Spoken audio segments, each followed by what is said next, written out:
In a previous section, I demonstrated how to configure WBPP to work across multiple nights when you need to match the calibration data, in this particular example I showed, across multiple nights to calibrate that data, and then of course output single master light frames.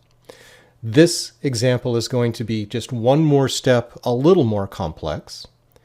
And so let me just explain this data set, and then you can really see the power of how flexible WBPP can be. And there are many other situations, I can't demonstrate them all, many different kinds of situations and of configurations that you can do. But I think these two examples in particular cover a very large basis for determining how to set up your own examples of a similar kind. So here we are. I took pictures of Eta Draconis, or the region near it. It has this very dim nebulosity. I took data across 2 years. So I have some data that I took of it in 2020, and then more data I took the next year in 2021. So this is going to tell you something very quickly.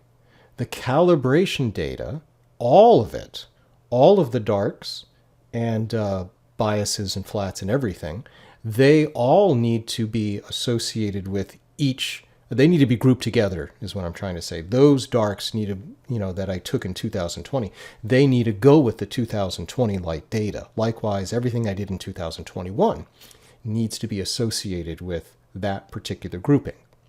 So looking at the file name here, my folder name rather, you can see my intent. I made a keyword called calib because I knew the logic for what I needed to calibrate across were the years. So you'll notice in 2020, I only did 1 of 2 frames of this mosaic.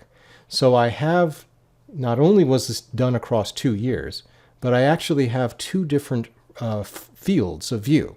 I have one field that's kind of on the east side of this thing, and then I have another field that's on the west. So what I did in 2020 is I started working on one of these fields, and then in 2021 I did more on that same field, and then I added more data just to the side of it. So I'm going to end up with a 2-frame mosaic of this nebulosity. But here's the thing. In 2020, I only need to match all of those darks and flats and biases, all the calibration data in that one folder here. But then in these folders, I can actually put the darks and the biases and the flats. They need to be used, the 2021 need to be used across these 2 folders. So you'll notice I have for each of these folders, I have the same value, 2021 and 2021. Now, I have then one more keyword that I'm going to be using because I had to distinguish between the 2 frames. Even though they were taken in 2 different years, I have an east frame and a west frame. So the keyword in this case is going to be just the name of the object, Eta Draconis, and then I have a value of east and west. But the east and the west have a different logic. That grouping is a grouping that is about the post-processing grouping. You see, I only need to calibrate based on this logic here of the calib keyword, but I need to do the post-processing on the logic of the 2 frames, of the east and west of the 2 frames. So that is the full idea behind this structure here that I've created. So let me show you what I mean by setting up this data. Let me load it all here in WBPP. Oh, I need to go to that directory. Hang on. Okay, so here's the directory that has those folders.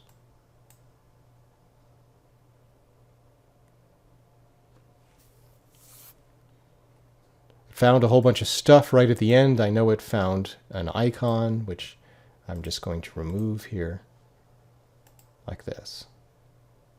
And I tell you what I'll also remove. I forgot. I'm going to remove, I believe I have in the flats, I have some scientific filters I'm going to remove. So that's not confusing. I think I have a V. Yep. Okay, now it's all set up. So right now we have no grouping taking place at all. But what I need to do first is I need to group these data in such a way that the calibration data is going to be applied by value of year. So that's important to understand because I have in the second year, I have an east and a west frame, but they're both calibrated in exactly the same way with darks, flats, and biases from that year. So that's the first keyword I'll do. Is, if you recall, it was just calib. So I add that here. And then you can see it's now broken down for calibration purposes into matching years. Isn't that awesome? Now, if we look specifically at the files, you're going to see it'll be grouped accordingly. So let me show you that we have groups here. If we look at the flats, we're just going to find that we have two kinds of groups for each color. We have a 2020 and a 2021, and the same is true if we look in the lights. We'll see 2020s and 2021s in the light frames, and that's how we get to discriminate and make sure that we're matching the correct calibration data with the correct year. So all of this totally makes sense. And I should point out that, you know, I have an east and if I look at the 2021s here, it'll say both. Yeah, I should just show you in the file names. See how this one says east and west? So it's being calibrated by a flat that's going to go across, you know, both or darks or whatever. It'll go across both the east and the west designation here because it's all from the same year. That works perfectly. The multiple nights I took these data across, you can see they're all pretty close to one another. On this system that I was using in this particular case, it was not being adjusted in any way. So even though I took this across several weeks, the flats and the biases and the darks were all good. This is a permanently mounted telescope, and everything about it is not changing. So that's why in each year I can use the same calibration data. Okay, now we need to group the other thing though, because this is not how we want the post-calibration part to be grouped. So looking here at the post-processing, post-calibration screen, you can see that this would not be what we actually want as far as output, because this is a two-frame mosaic. We have an east frame and we have a west frame. And this is being grouped according to exposure time. And these exposures for one of these filters might be across two of the frames that would be combined together. I don't know. It would be a mess. We need to differentiate this information, group it according to an east frame and a west frame, and also group, we can now see the difference of exposure time. If in one of these frames we have two different exposures, I want those to be integrated together. I don't want grouped, the different exposure times at all. I just want a single color image or set of color images for each of the east and west frames. That requires our keyword. If you look back at the folder names, you can see I have Eta Draconis, that's the keyword, and then the values are east and west to differentiate them. So I'm going to enter here Eta Draconis like this. I don't think I got Draconis. There we go. And we want this to be a post-processing keyword. So we need to click on it and change it to post. And now you can see we have east and west being grouped, but we still have our exposures also being grouped. And we don't want that. I don't want that. I want to combine all of those together, and that's where this exposure tolerance allows us to group the data together. I'm just going to make that large enough, larger than the difference between them. And now we have everything. This is where you get to applaud, because this is the cool screen right here. Now we are differentiating between the two frames, west and east, and within the east frames, because I took it across two different years, apparently I had two different exposure times, you can see that we're going to combine the 480 and the 600 second exposures, and this will give us a single red frame for the east image. Awesome. And the same is true for the other colors. So this is exactly the output that we want for the mosaic. But there's one more piece of logic here that's certainly very critical to understand and set up. Though we've grouped this together for post-processing, these are not yet being operated on in terms of grouping for registration. Right now, what this means here for registration, the mode is set to auto. It's going to look across all of this data, and it's going to pick one frame to be the reference. Maybe it finds the good reference right here in this west frame for red, but it'll use that to try to align all of these data from the east frame as well. That's not what we want. That couldn't possibly work. They're two different pieces of sky. So we need the same grouping logic to apply to the registration of the images. That's why now that we have a post keyword, we're going to have a new mode show up here. And that mode is auto by keyword. In this case, it's auto by the keyword Eta Draconis.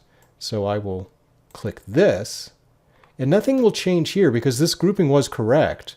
But when it comes time to register the images, what's going to happen is it's only going to register according to a reference frame across these keywords, which is east, or these values, I should say, which is east and west. So it'll pick whatever maybe the best frame is one of these red frames, and then align all three of these groups based on, because they're all in the west value here, based on one of the frames here in red, and likewise it'll find whatever the best reference is in this group to align all of those images. That's exactly what we want as far as an output. So this was a relatively complex example, but it shows everything. It shows not only how to do a calibration-based keyword, but also the post-processing keyword to give us in one single button press. Once I've configured it as I've done now, I'll be able to press a single button here and output these data from a relatively complex set of a mosaic of 2 frames across 2 years. Amazing. It's just absolutely amazing. So one final thing to look at here is I will just look at, I'm not going to worry about setting up the rest of the things. This was most important just to show you the logic of the keywords. I would certainly put on the cosmetic correction stuff for the light frames and all of that. But for the moment, what interests me is just to make sure that everything looks like it's matching here, and it is. And then again, in the post-calibration, I have the correct logic for what the output should be. All I should have to do is just make an output directory. The diagnostics I would expect to look fine, and there's no warnings other than the fact that I don't have an output directory. So there you go. I hope you enjoyed this setup of what is basically a 2-frame mosaic done across 2 different years, and all of that logic can be accommodated in WBPP. It's just amazing. I hope you enjoyed it.